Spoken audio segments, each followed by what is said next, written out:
بسم اللہ الرحمن الرحیم۔ زیر تبصرہ کتاب کا نام ہے خطبات بہاولپور۔ یہ خطبات معروف اسلامک اسکالر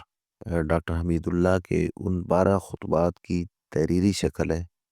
جو انہوں نے مارچ سن 1980 میں اپنے دورہ پاکستان کے دوران اسلامیہ یونیورسٹی بہاولپور میں دی ہے۔ ڈاکٹر حمید اللہ ایک مشہور اسلامک اسکالر ہیں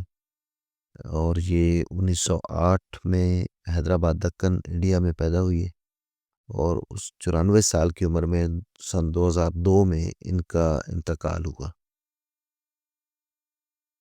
ڈاکٹر حمید اللہ کی ابتدائی اسلام تعلیم جو ہے وہ تو جامعہ نظامیہ میں یہاں انڈیا میں ہوئی۔ اس کے بعد اعلیٰ تعلیم کے لیے بون یونیورسٹی اور جامعہ پیرس وغیرہ میں انہوں نے اعلیٰ تعلیم حاصل کی۔ بہت ساری زبانوں پر ان کو عبور حاصل تھا: اردو، فارسی، فرانسیسی، انگریزی، عربی، جرمن، اطالوی وغیرہ بہت ساری زبانوں پر، اور کم و بیش 7 زبانوں میں انہوں نے اپنا علمی کام بھی کیا ہے۔ ان کی جو سب سے بڑی تحریر ہے، یہ سب سے بڑا ان کا کارنامہ یہ ہے کہ انہوں نے قرآن مجید کا فرانسیسی زبان میں ترجمہ کیا، جو کہ وہاں کے لوگوں کے لیے بہت زیادہ کارآمد ہے۔ اس کے علاوہ انہوں نے جو برسوں کی ان کی تحقیق ہے اور ان کا مطالعہ ہے، اس کا نچوڑ یہ خطبات بہاولپور کی صورت میں جو 12 خطبات ہیں ان میں یہ موجود ہے۔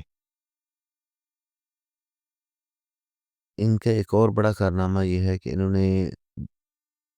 رسول اللہ صلی اللہ علیہ وسلم کے دور کے بالکل قریب کا دور، یعنی آپ کی وفات سے 48 سال بعد، حضرت ابو ہریرہ رضی اللہ تعالیٰ عنہ نے ایک اپنے شاگردوں کو پڑھانے کے لیے احادیث مبارکہ کا مجموعہ جمع کیا تھا۔ اس کا نام ہے صحیفہ حمام بن منبع۔ انہوں نے اس کو دریافت کیا ہے جرمن کی کسی لائبریری سے، اور پھر اس کو انہوں نے شائع کروایا، اس کی تحقیق کی، تخریج کی، اور یہ ایک بڑا ان کا علمی کارنامہ ہے۔ اور اس سے وہ جو ایک حدیث مبارکہ پر بڑا اعتراض اٹھایا جاتا تھا کہ ساری تو بہت بعد کی یہ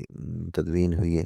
تو یہ انہوں نے ایک بڑا کارنامہ کیا کہ بالکل رسول کریم صلی اللہ علیہ وسلم کے دور سے متصل، اور آپ کہ ہی ایک صحابی نے سب سے پہلے حدیث کو جمع کرنے کا سلسلہ شروع کیا۔ خطبات بہاولپور ایک بہت آسان، عام فہم اور سادہ سے الفاظ پر مشتمل ہے، اگرچہ اس کے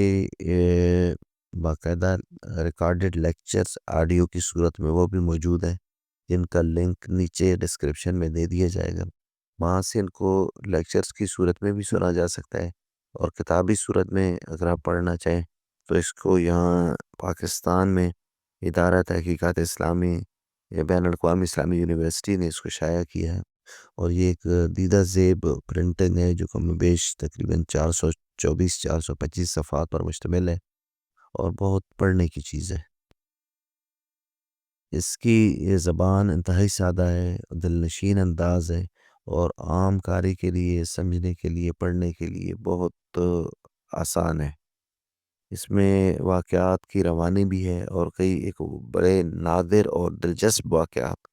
اور دلچسپ معلومات دی گئی ہیں جو عام لوگوں کی، چونکہ میں نے جس طرح بتایا کہ ڈاکٹر صاحب کے ایک طویل عرصے کا ان کا مطالعہ، درس و تدریس اور ان کے فہم کا ایک نچوڑ ہے یہ تحریر ان کی، تو بڑے اس میں کئی علمی نکات بھی ملتے ہیں، لیکن وہ بھی بڑے سادہ اور دل نشین انداز میں۔ یہ فاضل مصنف کے ایک مطالعے کی عکاس ہے اور اس کی وسعت مطالعے کی عکاس ہے، اگرچہ اس میں ایک چیز کی ہے کہ اس کو حوالہ جات وغیرہ کے حساب سے اس طرح کی اس کی تخریج کتاب کی نہیں کی گئی ہے، تاہم جو جو واقعات ہیں، جو جو اس میں بیان ہیں، وہ یقیناً بڑے مستند ہیں اور بہت اس میں پڑھنے کی چیز ہے۔ اس کے علاوہ اس کتاب کے آخر میں ایک بڑا خوبصورت اضافہ وہ یہ کیا گیا ہے کہ اس میں مختلف کتابوں کے ریفرنس دیے گئے ہیں جن سے یہ واقعات اور لیے گئے ہیں، اور ایک اشاریہ آخر میں مرتب کیا گیا ہے جس انڈیکس جس کی مدد سے کوئی بھی موضوع یا کوئی بھی بات اگر